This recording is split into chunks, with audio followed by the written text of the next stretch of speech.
Hello, friends. This is Lew White. I want to kind of lift up some family members in the Nazarene family that have been suffering from a trauma that happened. And I remember the trauma of a whirlwind that I lived through too. And I have friends in Nashville, the sister city of where I live now. I live in Louisville, Kentucky.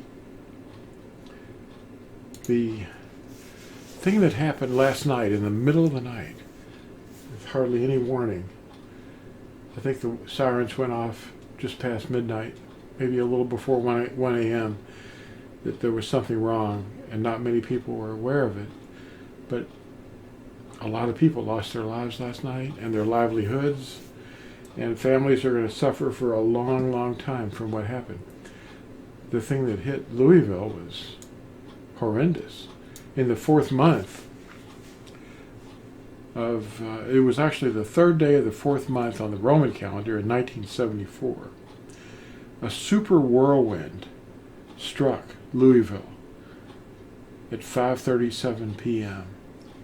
and it ravaged through a path of the city in the most densest populated part of the city, what we call the Highlands, all the way and tracked all the way to the fairgrounds.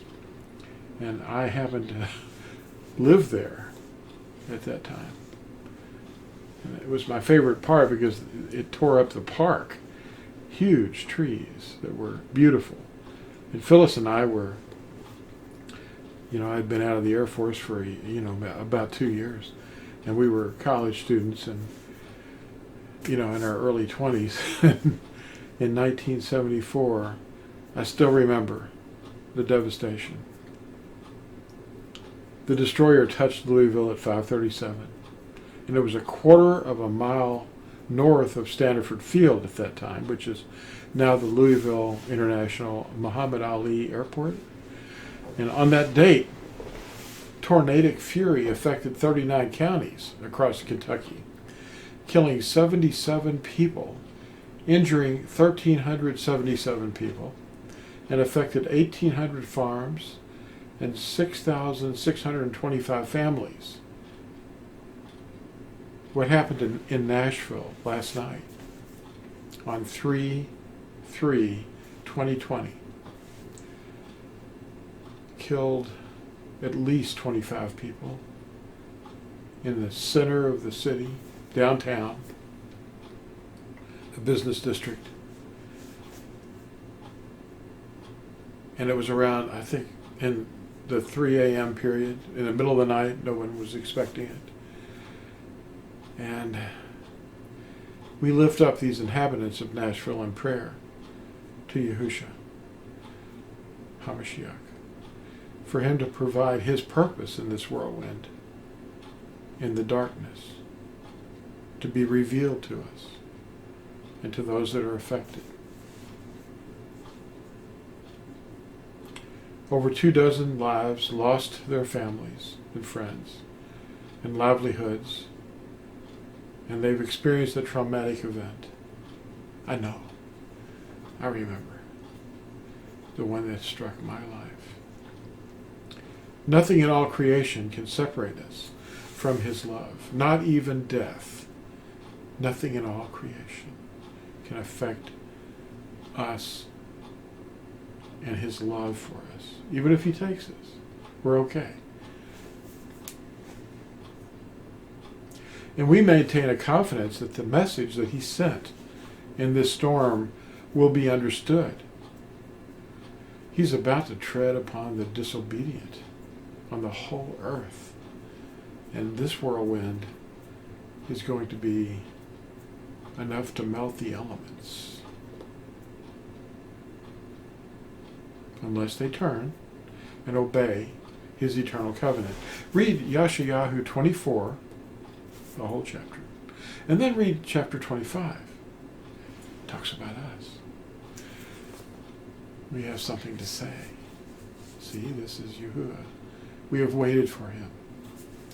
In Matthew 24, Matthew 24, in its entirety, because it's talking to the first Nazarene who came to him and said, "What will be the signs of your coming?" And he described them. And if you're watching and listening, you're going to understand. And then read Malachi chapter 4. It's only 6 verses, and you're going to understand something. We pray for those people that are suffering down there in Nashville now. And I just wanted to bring this up because it is noteworthy. And then I would really emphasize reading 1 Yahuah, or 1 John chapter 3. It talks about what's going on. The pastors are not teaching you. They're building steeples. They're gathering you on the wrong day in the morning, and they're lying to you. But, this is all part of the end. And if they told you the truth, if they actually taught 1 Yahuah or 1 John chapter 3 from their pulpits, it would go against everything that they've been told to say. They'd lose their position. No one would give them their money anymore. And that's going to happen. It's got to happen. You've got to rise up. You're the ones that give them their ordination in the sense that you're paying them to tell you what you want them to hear, what you want them to say.